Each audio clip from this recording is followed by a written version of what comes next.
Anong point? Ang point, sinaktan mo ko. Niloko mo ko at hanggang ngayon niloloko mo ko.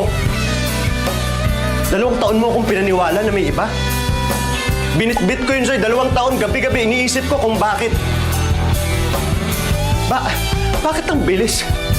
Bakit mo ako pinalitan na para akong basura? Tangina, ano ba yung meron ng taong yun na wala ako? Mas gwapo? Mas mayaman? Mas magaling? Tangina, mas masarap ba sa akin yun? Aminin ko minsan ako'y manhid. 2 taon kong kinwestiyon yung sarili ko. Inaaraw-araw kitang minumura. Gusto kitang saktan. Gusto kong sirain yung buhay mo. Yakap ako'y nasasabi. Pagkat Gusto mo maniwala ako na hindi yung totoo. Eh ano yung totoo? Ha?